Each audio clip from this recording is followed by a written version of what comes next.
दोस्तों, 70 और 80 के दशक की वो अभिनेत्री जिसकी सादगी में भी स्टारडम झलकता था और जिसकी अदाकारी ने बिना शोर किए लाखों दिल जीत लिए।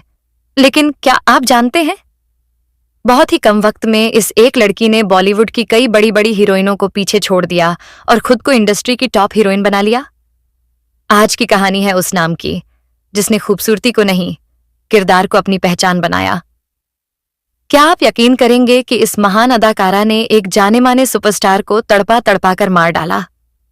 क्यों इस मशहूर अभिनेत्री पर शादीशुदा औरत का घर उजाड़ने और उनकी गृहस्थी बर्बाद करने के कई संगीन आरोप लगे? जानेंगे और भी बहुत कुछ। आप बने रहिएगा हमारे साथ। दोस्तों, आज हम बात कर रहे हैं भारतीय सिनेमा की सबसे प्रतिभाशाली हीरोइन वहीदा रहमान की। वहीदा का जन्म 3 फरवरी 1938 को चेंगलपट्टू, तमिलनाडु में जिला कमिश्नर अब्दुल रहमान और मुमताज बेगम के घर हुआ। इनके पिता सिविल सर्वेंट थे, जबकि इनकी मां एक हाउसवाइफ थी। वहीदा रहमान 4 बहनों में सबसे छोटी थी। वही रहमान को बचपन से ही भरतनाट्यम सीखने में दिलचस्पी थी। वहीदा ने जिद की तो उनकी मां उन्हें चेन्नई ले गई। कुछ समय बाद वहीदा के पिता का ट्रांसफर विशाखापट्टनम हो गया तो उन्होंने वहीं के सेंट जोसेफ कॉन्वेंट स्कूल से पढ़ाई पूरी की। स्कूल के दिनों में वहीदा ने ठान लिया था कि वह डॉक्टर बनेंगी। इसके लिए वह जमकर पढ़ाई करती थी, लेकिन कुछ समय बाद ही उनका सपना टूट गया। वहीदा महज 13 साल की थी जब अचानक उनके पिता की मौत हो गई और उनके घर की आर्थिक स्थिति बिगड़ने लगी। ऐसे में उन्होंने अपने भरतनाट्यम के हुनर का इस्तेमाल कर रीजनल सिनेमा में छोटे मोटे रोल करना शुरू कर दिया। कुछ पहचान वालों की मदद से उन्हें 1955 की तेलुगु फिल्म रोजुलू मराई के एक गाने में छोटा सा रोल मिला था। उसी साल जय सिम्हा नाम की एक और तेलुगु फिल्म में इन्होंने राजकुमारी पद्मिनी का रोल निभाया। इसके बाद इन्होंने 2 तमिल फिल्मों में भी काम किया।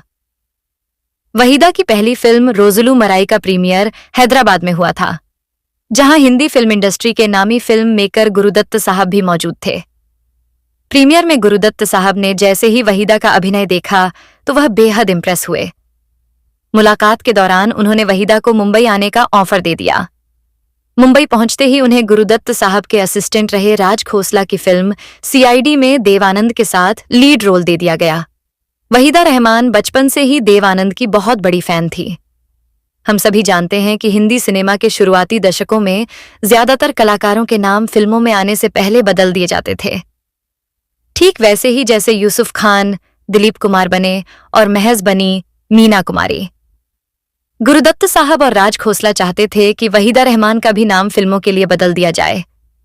एक मीटिंग के दौरान राज खोसला और गुरुदत्त साहब ने वहीदा रहमान से कहा, वहीदा नाम अच्छा नहीं है, अगर आपको फिल्म में काम करना है तो नाम बदलना पड़ेगा। लेकिन वहीदा नाम बदलने के सख्त खिलाफ थी। उन्होंने जवाब में कहा था कि यह नाम मुझे मेरे माता पिता ने दिया है और मैं इसी के साथ पहचान बनाऊंगी। मनमुटाव के बाद राज खोसला और गुरुदत्त वहीदा का नाम न बदलने की शर्त पर राजी हो गए और आखिरकार बात बन गई और वहीदा रहमान को फिल्म सीआईडी में कास्ट कर लिया गया। वहीदा रहमान उस समय न्यूकमर थी, जबकि देव आनंद एक स्टार कहे जाते थे। अपनी पहली ही हिंदी फिल्म में वहीदा रहमान ने कमाल कर दिया था। फिल्म में देवानंद के साथ इनकी जोड़ी को दर्शकों ने खूब सराहा। वहीदा पहली ऐसी अभिनेत्री थी जिनकी डेब्यू फिल्म को इतना ज्यादा पसंद किया गया था। वहीदा रहमान को हिंदी फिल्मों से जोड़ने का क्रेडिट गुरुदत्त साहब को दिया जाता है। वहीं वहीदा भी उन्हें अपना गुरु मानती थी। फिल्म सीआईडी के सेट पर ही वहीदा रहमान और गुरुदत्त नजदीक आ गए थे, जिसकी चर्चा हम वीडियो में आगे करेंगे। पहली ही फिल्म सीआईडी से वहीदा रहमान ने देश भर में पहचान बना ली थी, जिसके बाद गुरुदत्त साहब ने उन्हें फिल्म प्यासा में कास्ट किया। इस फिल्म में वहीदा के हीरो दिलीप कुमार होने वाले थे, लेकिन गुरुदत्त साहब वहीदा की सादगी के इस कदर दीवाने थे कि उन्होंने दिलीप कुमार की जगह खुद को हीरो बना लिया। इस फिल्म में वहीदा रहमान के साथ गुरुदत्त की जोड़ी को दर्शकों ने खूब पसंद किया। गुलाबों के उस रोल को भी वहीदा रहमान ने बहुत संजीदगी से जिया। प्यासा फिल्म सुपरहिट रही और इस फिल्म के गाने भी खूब जले थे। बताते हैं कि वहीदा रहमान पर फिल्माए जाने वाले सीन खुद गुरुदत्त साहब ही लिखा करते थे। फिल्म प्यासा में वहीदा रहमान ने प्रोस्टिट्यूट की भूमिका निभाकर अपने हुनर से खुद को टॉप एक्ट्रेसेस के बीच स्थापित कर लिया था।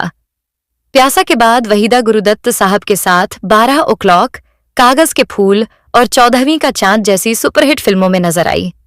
अपने करियर में वहीदा ने कई फिल्मों में काम किया और उनकी जोड़ी गुरुदत्त साहब और देव आनंद साहब के साथ सबसे ज्यादा पसंद की जाती थी। दिलीप कुमार के साथ राम और श्याम व आदमी जैसी फिल्मों में इन्होंने जबरदस्त काम किया। तो वहीं राज कपूर के साथ तीसरी कसम में इन्होंने बड़ा संजीदगी भरा अभिनय किया। सुनील दत्त हो या धर्मेंद्र, राजेश खन्ना हो या फिर अमिताभ बच्चन, हर सुपरस्टार के साथ इन्होंने सिल्वर स्क्रीन शेयर की। अपने करियर में इन्होंने लगभग 100 फिल्मों में काम किया और कई अवार्ड्स अपने नाम किए। इनकी दूसरी पारी की पहली फिल्म थी 2002 में रिलीज हुई, ओम जय जगदीश।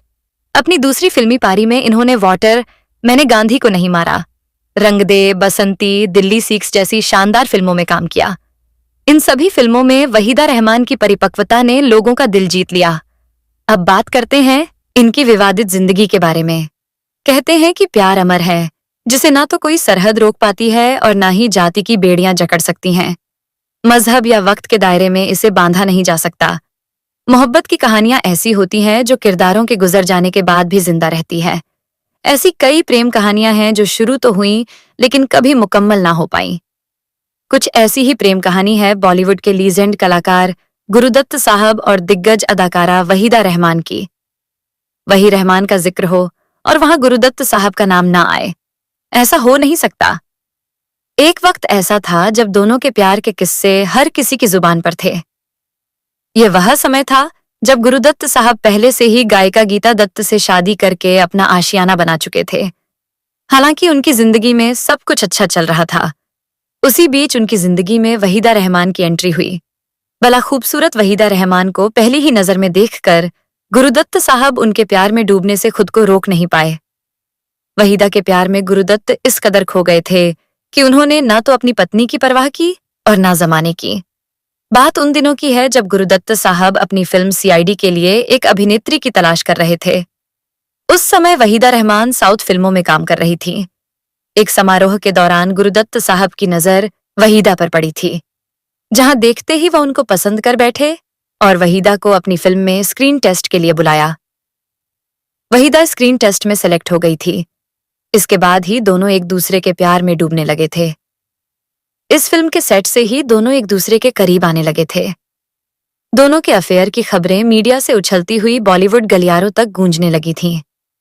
सीआईडी फिल्म के दौरान गुरुदत्त साहब पर वहीदा के प्यार का नशा इस कदर चढ़ा कि अपनी अगली फिल्म त्यासा में गुरुदत्त साहब उनके अपोजिट बड़े पर्दे पर हीरो के तौर पर दिखे। खैर, वहीदा रहमान के प्यार में गिरफ्तार हो चुके गुरुदत्त के सामने सबसे बड़ी मुश्किल उनका शादीशुदा होना था। सीआईडी फिल्म के सेट पर परवान चढ़ा इश्क धीरे धीरे दुनिया वालों के सामने आने लगा था। एक समय ऐसा भी आया कि दोनों की शादी की चर्चा होने लगी। वहीदा से शादी करने के लिए गुरुदत्त अपना धर्म बदलने के लिए भी तैयार थे। गुरुदत्त साहब पर वहीदा के प्यार का खुमार इस कदर चढ़ा हुआ था कि वह वहीदा के बिना किसी फिल्म की कल्पना भी नहीं कर सकते थे। सिर्फ गुरुदत्त की पत्नी ही नहीं, बल्कि वहीदा के घर वाले भी दोनों के रिश्ते से खुश नहीं थे। दोनों की शादी की अफवाहें उड़ने लगी तो इस बात की जानकारी गुरुदत्त साहब की पत्नी को हुई तो दोनों के बीच लड़ाई झगड़े का माहौल पनपने लगा था। इस खबर से गीता को झटका लगा। वे बुरी तरह टूट गई। कहते हैं कि दोनों की नजदीकियों की खबर गुरुदत्त साहब की पत्नी गीता तक पहुंची तो उन्होंने बच्चों के साथ घर छोड़ दिया। उन्होंने घर लौटने से पहले गुरुदत्त साहब के सामने एक शर्त रखी कि पत्नी और प्रेमिका में से किसी एक को चुने। गुरुदत्त साहब सोच में पड़ गए और आखिरकार उन्होंने अपनी पत्नी और बच्चों का साथ चुना और वहीदा रहमान से किनारा कर लिया। लेकिन तब तक गीता दत्त उनसे दूर जा चुकी थी। इस कुर्बानी के बावजूद भी गुरुदत्त साहब का परिवार उनके पास नहीं लौटा। परिवार से अलग होने के बाद गुरुदत्त साहब शराबी बन गए थे। एक तरफ जहां गीता दत्त बच्चों को लेकर गुरुदत्त साहब से दूर रह रही थी, वहीं अब वहीदा का भी दूर चले जाना गुरुदत्त साहब बर्दाश्त नहीं कर पाए और गम में डूबने लगे थे। शादी टूटने के डर से 1963 में गुरुदत्त साहब ने वहीदा से मिलना जुलना पूरी तरह बंद कर दिया। वहीदा को गुरुदत्त साहब के पास जाने की इजाजत भी नहीं होती थी। बताया जाता है कि वह कई दिनों तक सोते नहीं थे। शराब को उन्होंने इन सब से बाहर निकलने का जरिया बना लिया था। इसके साथ वह नींद की गोलियां भी खाने लगे थे। वहीं दूसरी ओर गीता दत्त गुरुदत्त साहब से इस कदर नाराज थी कि वह उन्हें बच्चों से भी मिलने नहीं देती थी। गुरुदत्त साहब को अकेलापन खाए जा रहा था। वह अपनी बेटी से मिलना चाहते थे, इसके लिए उन्होंने कई बार गीता को कहा भी, बेटी से मिलवाने की गुजारिश भी की, लेकिन गीता नहीं मानी। एक समय ऐसा आया कि गुरुदत्त साहब अकेलेपन में इतने खो गए कि उन्होंने अकेले में ही प्राण त्याग दिए। साल 1964 में शराब के ओवरडोज से उनकी मौत हो गई। गुरुदत्त साहब की अचानक मौत की खबर जब वहीदा रहमान को मिली, तब वह मद्रास में फिल्म की शूटिंग कर रही थी और तुरंत वहां से वापस मुंबई आ गई और वह गुरुदत्त साहब के अंतिम संस्कार में शरीक हुई। गुरुदत्त साहब की मौत कैसे हुई, यह आज भी एक पहेली है। कोई कहता है कि फिल्म कागज के फूल के फ्लॉप होने की वजह से गुरुदत्त डिप्रेशन में चले गए थे, तो कोई कहता है कि वहीदा से दूरी उन्हें सहन नहीं हुई और उन्होंने आत्महत्या कर ली। वहीं कुछ जानकार बताते हैं कि अपनी पत्नी के धोखे को वे बर्दाश्त नहीं कर पाए, जिस वजह से उनकी मौत हुई। कहा जाता है कि गुरुदत्त साहब वहीदा को अपने हिसाब से चलाना चाहते थे। वे वहीदा के नजदीक रहना चाहते थे। वह नहीं चाहते थे कि वहीदा उनसे दूर रहे, लेकिन नियति को कुछ और ही मंजूर था। गुरुदत्त साहब मरते दम तक वहीदा रहमान के प्यार के लिए तरसते रहे। न प्रेमिका का प्यार पा सके, न अपनी पत्नी के साथ रह सके। कहते हैं कि वहीदा रहमान के प्यार ने ही गुरुदत्त साहब को तड़पा तड़पा कर मरने पर मजबूर कर दिया। वहीं गुरुदत्त साहब की मौत से वहीदा रहमान बहुत टूट गई थी और इस सदमे से उबरने में उन्हें कई साल लगे। खैर, गुरुदत्त साहब की मौत के बाद वहीदा रहमान ने बैक टू बैक कोहरा 20 साल बाद जैसी सुपरहिट फिल्में दी। 1960 का दशक वहीदा के करियर का पीक था। वहीदा हिट पर हिट देने वाली सबसे बेहतरीन एक्ट्रेस बन चुकी थी। वह सबसे ज्यादा फीस लेने वाली टॉप एक्ट्रेसेस में से एक बन गई और देखते देखते सारा जमाना इस सदाबहार अदाकारा का दीवाना हो गया था। वहीदा रहमान जब हिंदी सिनेमा में आई थी तो उनके लिए यह सफर जरा भी आसान नहीं था, क्योंकि उस जमाने में मधुबाला, मीना कुमारी और नरगिस जैसी अभिनेत्रियों का सिक्का जमा हुआ था। इसके बावजूद वहीदा अपनी अदाकारी से दर्शकों के दिल में जगह बनाने में कामयाब रही। वही रहमान ने अभिनय में एक नया आयाम जोड़ा। उनके हर रोल में आत्मीयता थी। चाहे वह एक दुखी प्रेमिका हो या खुशमिजाज जीवन साथी, हर किरदार में उन्होंने दिल से जान डाल दी। उनकी आवाज की मिठास और आंखों की गहराई ने हर किरदार को जीवंत बना दिया था। वही रहमान की पॉपुलैरिटी देखते हुए उन्हें 1965 की फिल्म गाइड में कास्ट किया गया था, जिसमें रोजी एक क्रिश्चियन लड़की का किरदार था। लेकिन जब डायरेक्टर विजय आनंद देव आनंद के भाई को पता चला कि वहीदा को अंग्रेजी नहीं आती, तो उन्हें फिल्म से निकाल दिया गया। वहीदा को फिल्म से निकाले जाने के बाद फिल्म के लीड हीरो देव आनंद जिद पर अड़ गए कि वह तभी फिल्म करेंगे जब वहीदा रहमान रोजी का रोल प्ले करेंगी। आखिरकार देव आनंद जैसे स्टार की जिद के आगे उनके भाई को झुकना पड़ा और फिल्म गाइड में वहीदा को लीड रोल दिया गया। इसी फिल्म के लिए वहीदा को करियर का पहला फिल्म फेयर बेस्ट एक्ट्रेस का अवार्ड मिला था। 1964 की फिल्म शगुन की शूटिंग के दौरान वहीदा रहमान की शशि रेखी से पहली मुलाकात हुई थी। शशि रेखी एक एक्टर थे जिन्हें कमलजीत नाम से पहचाना जाता था। चंद सालों तक रिलेशनशिप में रहने के बाद दोनों ने 1976 में शादी कर ली। इस शादी से कपिल के 2 बच्चे सोहेल रेखी और काशवी रेखी हैं। वही रहमान के दोनों बच्चे जाने-माने राइटर हैं। शादी के ठीक बाद वहीदा रहमान ने फिल्मों में काम करना लगभग बंद कर दिया। कुछ समय बाद जब उन्होंने फिल्मों में वापसी करना चाहा, तो उन्हें साइड रोल दिए जाने लगे। फिल्म कभी कभी लम्हे चांदनी और नमकीन के लिए उन्हें बेस्ट सपोर्टिंग एक्ट्रेस का फिल्म फेयर नॉमिनेशन मिला था। साल 1991 में रिलीज हुई अनिल कपूर और श्रीदेवी स्टारर फिल्म लम्हे में दाई जान का रोल प्ले करने के बाद वहीदा रहमान ने फिल्मों से रिटायरमेंट ले लिया। लम्हे के सालों बाद वहीदा रहमान ने करण जौहर की फिल्म कभी खुशी कभी गम साइन की थी। इस फिल्म में वहीदा रहमान अमिताभ बच्चन की मां का रोल प्ले करने वाली थी।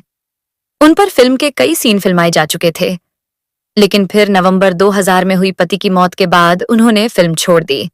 वहीदा के बाद यह रोल अचला सचदेव को दिया गया था।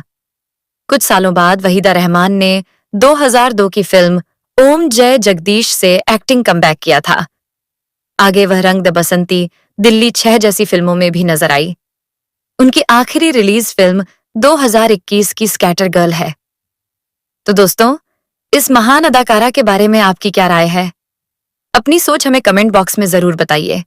अगर आपको ऐसी ही अनसुनी फिल्मी कहानियां पसंद हैं, तो वीडियो को लाइक करें, अपने दोस्तों के साथ शेयर करें और हमारे YouTube चैनल स्टार मनोहर राठौर को सब्सक्राइब करना बिल्कुल ना भूलें। ऐसी ही दिलचस्प फिल्मी बातों के साथ फिर मिलेंगे अगले वीडियो में। तब तक के लिए धन्यवाद।